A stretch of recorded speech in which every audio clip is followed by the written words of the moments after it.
नमस्कार diplomats, welcome to our channel. So आज है एपिसोड 2, 7 दिन 7 खबर 7 मिनट सीरीज का।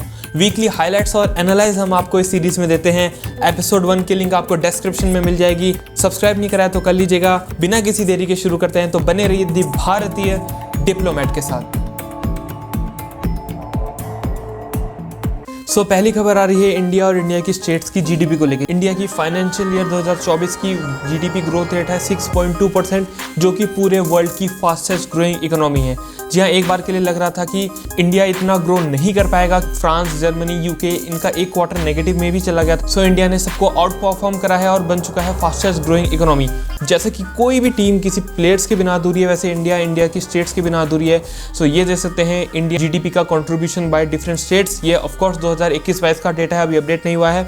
Maharashtra on the top. Actually fight चल रही थी तमिलनाडु, गुजरात और उत्तर प्रदेश में सेकंड स्पॉट में आने की। एक बार के लिए लग रहा था कर्नाटका भी सेकंड स्पॉट में आ सकता है उसकी आईटी हब की वजह से, बट फाइनली उत्तर प्रदेश बन चुका है second largest economy in India. उसने तमिलनाडु को बीट करके सेकंड लार्जेस्ट इकोनॉमी का ये मुकाम हासिल करा है। और यही नहीं, यूपी अब यही नहीं रुका है। यूपी बनना चाहता है 1 trillion economy bye 2027। Of course इसकी जीरो टॉलरेंस पॉलिसी यूपी को काफी बेनिफिट दी है। अगर हम मैप देखें डिफरेंट जीडीपीज को लेके, तो ये है डिफरेंट जीडीपीज का मैप। आप देख सकते हैं Maharashtra no doubt 15.7% on the top, फिर है उत्तर प्रदेश, फिर है तमिलनाडु। अब एक चीज यहाँ नोटिस करने वाली होगी कि नॉर्थ ईस्ट का हम देख सकते हैं कंट्रीब्यूशन काफी कम है। गवर्नमेंट की एक प्रॉपर वेबसाइट भी है इसको लेके, मिनिस्ट्री ऑफ डोनर करके, जो स्पेशली नॉर्थ ईस्ट में जो भी प्रोजेक्ट है उसके लिए बनाई गई है। अगर इस मैप में एटलीस्ट 5% भी नॉर्थ ईस्ट स्टेट्स कंट्रीब्यूट करे तो ये काफी अच्छा होगा इंडिया की ग्रोथ के लिए। तो ये था पहली न्यूज। बढ़ते हैं नेक्स्ट न्यूज की तरफ। अगली न्यूज है, भारत की पार्लियामेंट ने रिसेंटली पास करे हैं 3 क्रिमिनल बिल्स। ये विदाउट ऑपोजिशन पास हुए हैं। अब ये विदाउट ऑपोजिशन क्यों हुए, आगे आने वाली न्यूज में मैं आपको बताऊंगा। तो पहला बिल है भारतीय न्याय सेकंड संहिता 2023। दूसरा बिल है द भारतीय नागरिक सुरक्षा सेकंड संहिता 2023। तीसरा है द भारतीय सक्ष सेकंड बिल 2023। आइए जानते हैं इसकी हाइलाइट्स। तो पहला बिल था द भारतीय न्याय संहिता 2023। इसमें मॉब लिंचिंग को मैक्सिमम पेनल्टी, डेथ पेनल्टी की तरफ ले जाया गया है। और कोई भी अगर किसी का भाषण इंडिया की सॉवरेनिटी, यूनिटी और इंटीग्रिटी को हर्ट करता है तो उसको एक पनिशेबल ऑफेंस माना गया है। दूसरा बिल है द भारतीय नागरिक सेकंड सुरक्षा संहिता 2023। पुराना डायलॉग सुना होगा, तारीख पे तारीख। तो इस बिल से उस तारीख को खत्म करने की कोशिश की गई है। जैसा कि हम जानते हैं कि किसी भी अरेस्ट में पुलिस 24 घंटे में कोर्ट में पेशी करती है। First hearing with in 7 days होगी और जजमेंट कोई भी जज रिजर्व नहीं कर सकता 30 दिन के अलावा। तीसरा बिल आता है द भारतीय सक्ष सेकंड बिल 2023। इसमें जो पेपर डॉक्यूमेंट्स होते हैं वैसे ही डिजिटल रिकॉर्ड्स को भी वैलिड माना गया है। अब यहाँ मैं आपके हाइलाइट्स लाना चाहूँगा पहले बिल में, द भारतीय न्याय सेकंड संहिता 2023।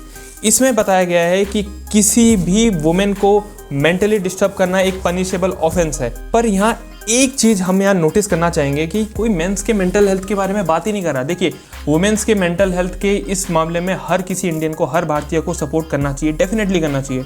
बट मेरे हिसाब से जो मेंटल प्रेशर है, जो डिप्रेशन है, ये जेंडर न्यूट्रल होना चाहिए। अगर मैं आपको स्टैट्स दिखाऊं, मेंटल हेल्थ डिसऑर्डर्स अगर इंडियंस के बारे में हम देखें, स्ट्रेस मेंस में है 38%, वुमेन में 39%। डिप्रेशन मेंस में है 33%, वुमेन में 31%। एंजाइटी मेंस में 29%, वुमेन में 30%। तो आप देख सकते हैं कि ये जो मेंटल हेल्थ डिसऑर्डर्स है, ये बहुत ही अच्छा कानून है। वुमेन के खिलाफ जो मेंटली डिस्टर्ब करेगा उसको पनिशेबल मिलनी चाहिए। बट एज अ भारतीय डिप्लोमेट मेरे व्यूज़ ये हैं कि ये जो मेंटल हेल्थ प्रोविजन लाया गया है ये जेंडर न्यूट्रल होना चाहिए। किसी भी इंसान की मेंटल हेल्थ मैटर करती है, चाहे वो मेल हो चाहे फीमेल हो। अगली खबर आ रही है सीधे इंडियन पार्लियामेंट से। लार्जेस्ट एवर सस्पेंशन हुआ है मेंबर ऑफ पार्लियामेंट्स का। एक्चुअली 97 लोकसभा के एमपी सस्पेंड हो चुके हैं, राज्यसभा के 46, total 143 member of parliament suspend हो चुके हैं। इसके अगेंस्ट INDI ब्लॉक ने प्रोटेस्ट भी करा है जंतर मंतर के अगेंस्ट। एक्चुअली अपोजिशन का कहना यह है वो सिक्योरिटी ब्रीच के ऊपर सवाल उठा रहे थे। करंट पार्टी का ये कहना है, जो रूलिंग पार्टी है उसका ये कहना है कि लोकसभा की प्रोसीडिंग्स को आगे बढ़ने नहीं दे रहे थे, ये रुकुस मचा रहे थे। यहाँ काफी शेमफुल फुटेज भी हमें देखने को मिल रहा है कि vice president, actually first person होता है हमारा प्रेसिडेंट, वाइस प्रेसिडेंट होता है सेकंड पर्सन ऑफ इंडिया। कुछ member of parliament vice president की मौकरी करते भी दिखाए गए। आपको पॉलिटिक्स करनी है जरूर करिए, आपको लाइमलाइट में आना है जरूर आइए, आपके साथ गलत हुआ है जरूर आवाज उठाइए। एटलीस्ट हमें प्रेसिडेंट और वाइस प्रेसिडेंट को ऐसे मौक नहीं करना चाहिए। वो एक बहुत ही ऑनरेबल पोस्ट होल्ड करते हैं इंडियन पोर्टफोलियो में। अगली न्यूज आ रही है वर्ल्ड बैंक की तरफ से। इंडिया ने टॉप करा है ग्लोबल रेमिटेंसेस रिपोर्ट को। 12,500 करोड़ रुपए इंडियन इकोनॉमी में फ्लक्स हुए हैं। जो हमारे देश के लोग हैं बाहर कंट्रीज में जाके काम करते हैं, कोई भी प्रोफेशन हो, चाहे वो यूरोप हो, चाहे वो गल्फ हो, चाहे रशिया हो, चाहे यूएस हो, तो 12,500 करोड़ रुपए के इन्फ्लो इंडिया में हुए हैं। कोई और कंट्री स्टैंड भी नहीं करता है इंडिया के सामने इस मनी इन्फ्लो के वजह से। इससे बहुत अच्छा है, इंडियन इकोनॉमी में फॉरेन रिजर्व बढ़ता रहता है। बट यहाँ एक बहुत ही इंपॉर्टेंट सवाल आता है ब्रेन ड्रेन का। ये जी हाँ, एक थ्योरी है कि इंडिया से बहुत सारा अच्छा टैलेंट बाहर के देशों में कमाने जाता है। अच्छा चलिए मैं आपको एग्जांपल देता हूँ। आप सोचिए इसरो के चीफ है एस सोमनाथ सर, आप उनकी सैलरी गेस करिए कितने होंगे। इसरो बहुत बड़ी ऑर्गेनाइजेशन है, हम चांद पे जा चुके हैं, मार्स पे जा चुके हैं, सन को स्टडी कर रहे हैं। एक्चुअली ये एक डिबेट भी स्पार्क हो गई थी कि ISRO chief S Somnath sir की सैलरी है सिर्फ 2.5 लाख रुपए पर मंथ। कोई भी एक IIT या नॉर्मल बीटेक जो अच्छा बीटेक कॉलेज है वो एक ये बेसिक सैलरी आज के टाइम पे एक्सपेक्ट करता है कि मेरा पहला पैकेज ही इतना लगे।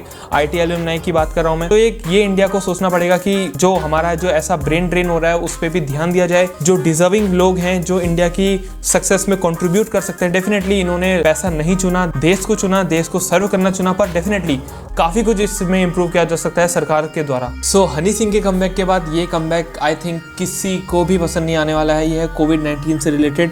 जी हाँ, नेक्स्ट न्यूज आ रही है कोविड-19 का JN.1 वेरिएंट। इसके कुछ केसेस इंडिया में रिपोर्ट किए गए। एक्चुअली स्टार्टिंग में ये गोवा और केरल तक ही सीमित था, बट रिसेंटली ये राजस्थान में भी इसके केसेस रिपोर्ट किए गए हैं। सेंटर ने डायरेक्ट करा है स्टेट्स को, कुछ गाइडलाइंस जारी करी है, पर इन दी एंड पैनिक करने की कोई जरूरत नहीं है। एक्चुअली इसकी स्टार्ट दिसंबर स्टार्टिंग में ही हुई थी, जब चाइना में एक अजीब प्रकार का निमोनिया फैला था। यूएस ने भी अपने पार्लियामेंट में ये बोला था कि ट्रैवल बैन लगाया जाए चाइना पे, पर उतना वो पॉसिबल हो नहीं पाया। सो अभी अपडेट्स हैं, कुछ केसेस इंडिया में रिपोर्ट किए जा रहे हैं, पैनिक करने की कोई जरूरत नहीं। बट एक चीज आपने नोटिस करी, इंडिया और यूएस का 2024 में होने वाले हैं जनरल इलेक्शंस। इंडिया के होंगे अप्रैल मई में, यूएस के होंगे नवंबर और दिसंबर में। क्या ये चाइना अपने मन से कंट्रोल करना चाहता है? क्योंकि हम देख सकते हैं जो पिछली फर्स्ट वेव आई थी कोरोना की, वो पूरा इलेक्शन पैटर्न ही उनका बदल गया था। तो क्यों इलेक्शन के टाइम ही इंडिया और यूएस के चाइना से कोई एक नई बीमारी पैदा होती है? क्या चाइना हिंडर करना चाहते हैं इस इलेक्शन पे? वो तो वक्त आने पे पता चलेगा। कोई फ्री मीडिया है नहीं वहां, तो इतना पैनिक करने की इसमें कोई जरूरत नहीं। सो अगली न्यूज आ रही है रेसलर्स प्रोटेस्ट को लेके। जी हाँ, रेसलर्स प्रोटेस्ट दोबारा एक बार न्यूज में आ चुका है। एक्चुअली हुआ क्या कि रेसलिंग फेडरेशन ऑफ इंडिया के इलेक्शंस हुए, तो संजय सिंह जो एक माना जाता है कि क्लोज पार्टनर है ब्रिजभूषण के, वो इलेक्शन जीत की वजह से रेसलर्स में काफी डिस्ट्रस्ट बन गया है। साक्षी मलिक जो एक रेसलर रह चुकी है, ब्रॉन्ज मेडलिस्ट रह चुकी है, उन्होंने रेसलिंग क्विट करने का फैसला किया है।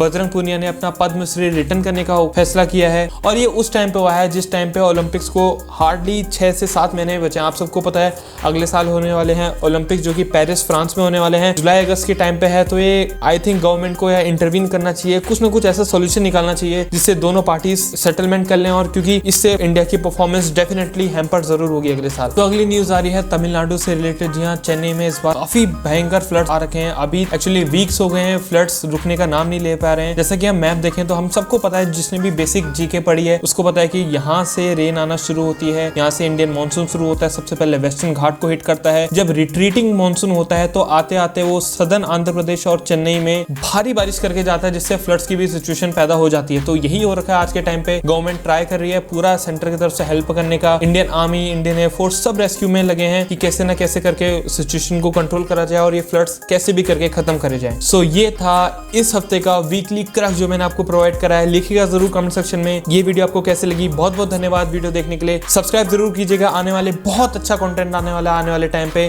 धन्यवाद, नमस्कार, जय हिंद।